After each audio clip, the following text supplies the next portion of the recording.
it's not going to be that one. Makes So sense. I think the needles are very key to stopping blocks from being able to just like freely do that. And if you stack the poison on them, then it's harder for him to just throw out moves because he's taking percent every time he does. Right. So That makes he sense. has to be a bit more intentional about when he's throwing out moves, and that gives you a little more freedom to kind of control the space. Yeah, I'm curious how that set went. Maybe we'll hear from them later. But right now, Murp and Raven finally getting underway, starting off on Dojo. So a bit of a floaty fight, and of course Raven's gonna have a ton of fleet experience. This is the PNW. I think. Who was her coach last year? Was it Keeb? It might have been Keeb last year. So definitely knows what to do against fleet. As we're seeing here, there's the follow up on the up air. Getting the lead off to a good start.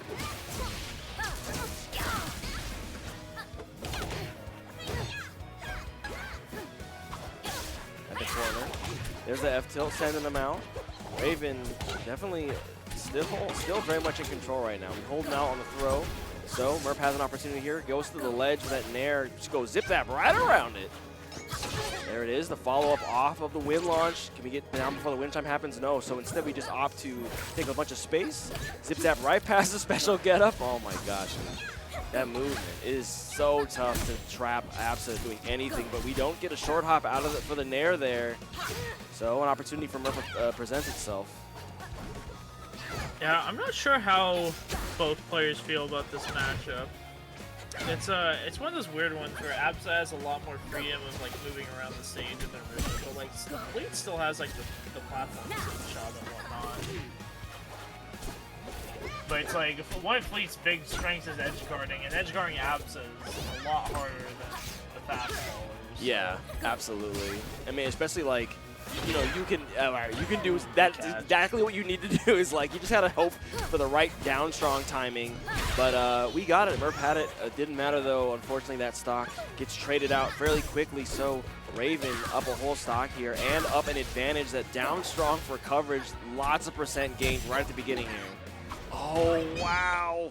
Quick as you like a ledge hog. I mean, the benefit of having one of the best wave dashes in the game is you get the ledge so fast. Clear skies are overrated. Also, Lyra, can you, in Discord, can you boost Corndog? Just because his mic's a little quiet. I could try moving a little closer. Testing. There we go. Nice. Nice, that's way better, cool. Thank you. Sorry, I couldn't hear you over the sound of yeah.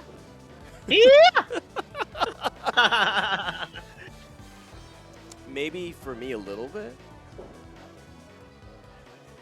All right, we got some coaching on deck here. I don't see River though. Where's River?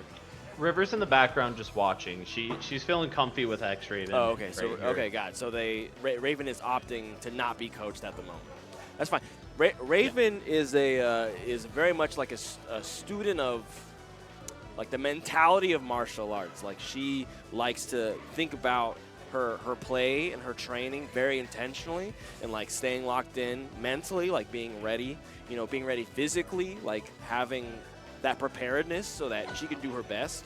And, the only reasons that she loses is like she got outplayed or she got, this, that, or the other. Not like, oh, I didn't feel good that day or, oh, I was feeling sluggish. She doesn't want those kinds of excuses, which is, I think, is super awesome to see. As an old guy, I'm filled with excuses. I got excuses for days. I think it's also hard to like, because that was a low to mid% 2-stock, right? So it's kind of hard to coach a lot of that. Yin is giving us some feedback, coach's perspective on the previous game. Go ahead, Yin. Yeah, let's do it. I think it's just hard as a coach to look at a game where you. Like, and it wasn't even really a demolishment. It was more so like it was very clear Murph got in their head on top of that. And so like, you don't really want to step in and tell your protege to start switching things up when it's working that well. Right. That's true. Yeah, and I mean the game plan was going very, very well. Obviously, Murph unfortunately down a stock already here, but I think this even though all the Absas love coming here, Fleets love it here even more. Like so much room to take advantage and to get out of like bad situations with the platform height. Yeah. So we'll see if it ends up benefiting her. Yo, the point blank side B is such a good setup because we hold that one in. I like the full commitment to the jab there too. I feel like often, you throw out a jab and you're like, well, I didn't hit, so Yeah. it's like, well, let me see if they're gonna press the button. And it can be tough against Absa, who, if they detect a gap, they have so many excellent, very quick moves that can get a lot done. The down air doesn't land from Raven though, so we lose a bit of a punish opportunity. Yeah. Merp trying to stay safe here at the corner, gets caught. That's two. Yeah, 2 down airs. I mean, it seems like X-Raven is very on the point edge guarding. Yeah. Oh, these kicks are brutal, dude. Lendini, eat your heart out. Raven is on it right now. I love that F tilt there, too. Seeing that, after kind of doing those floating air approaches a couple times. Like, here, big button. It's true. I mean, you can see Merp trying to stay composed, but is struggling to find a way in. Right. And in my experience playing Raven, that's exactly what happens, is she just won't let you in, but then she gets to approach for free while you're, stammering, essentially. It's very scary. Yeah. And I mean, I think in this game, too, that's kind of Absa's strong suit, is that she's able to, kind of keep you away, right? But then as soon as you have the cloud where you need to, you can go in, right? And you can cause some damage. Oof, tough one. Yeah. Wyatt, I think, stepping up back to the plate again. Clear skies are overrated. Now, also, I feel like I know absolutely nothing about Fleet Absa, though, which is also a hard thing. Looking at, I don't know what the Fleet, their neutral options here to kind of take down the center again. It's not really a common matchup because they're both kind of on the lower pick rate. The most Fleet Absa you're going to see is probably in this corner of the world, actually though. So it is, I think, a pretty rare thing. I think one of the nice things that Fleet can use that I'm not really seeing a lot out of Merp is the low float aerials. So things like fair and up air to keep Raven out, because right now what's happening is Merp is being kept out. Now, of course, when you drop a stock early, that's just sort of you're just kind of, you don't get to play ahead anymore. You have to find a way in.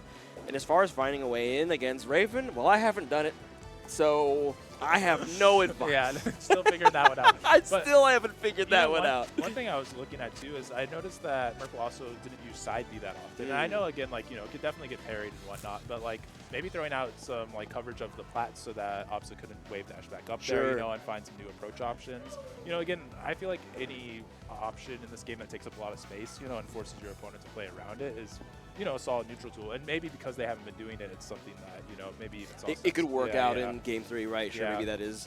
Yeah, I mean, we know Wyatt, one of the best fleets in the game, frankly, not even just in the PNW. So, sure, plenty of advice. And hopefully Merp is staying composed.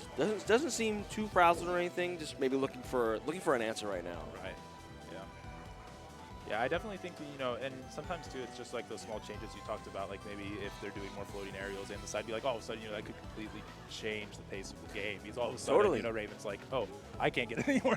All the space is taken up. What am I doing now? It's true. It's true. And Absa's not the tallest character, so like as Galvin, I'm privileged to parry Tornado basically in any situation because he's so big.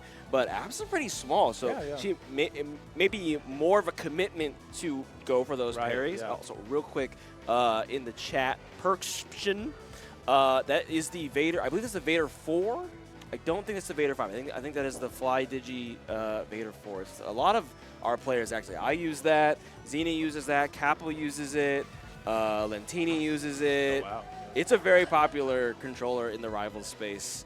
The Hall Effect trigger or sticks, it has a tension gauge too. Oh, nice. Actually, it's over here. Hold on a second. Oh, it's showing off the controller. It's very nice just for casual gaming too. If you want to play anything single player that you use a controller for over mouse and keyboard. It's very nice. It's really, really good. One of the best things about it, I don't know if you've seen this one before. It's got mouse click trigger and mouse click. That is beautiful. All the shoulders and all the buttons are all mouse click. Yeah, it's nice. Very, very nice. It's so responsive, and then like I said, so you have like a tension gauge on your stick, so you can have that real wobbly or real tight if you want it. It's very, very nice. Yeah, I might Might have to look at that. I've been using that Pro GCC for a while. Sure, yeah. But I like that one, but it is hard sometimes with that one too. One, because they're kind of stingy, and also like to fix little things with them. A couple of the ones I've had, you know, like the analog sticks get a little messed up with the shoulder. I had one like the shoulder just kind of gave out, you know, so like I'm kind of rolling all the time.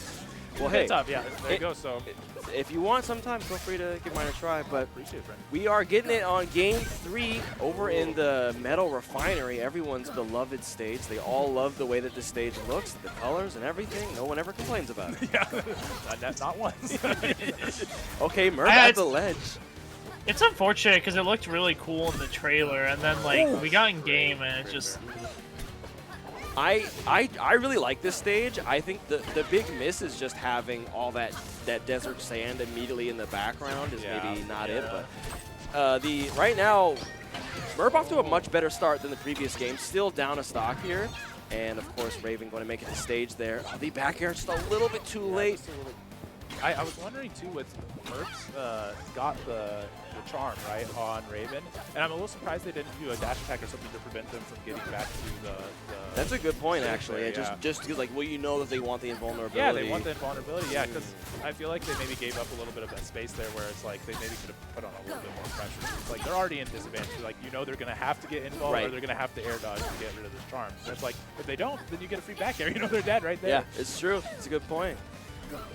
We're seeing Raven's game plan in motion again, though. Just take like when she gets center stage, she just like you're gonna have to deal with F tilt.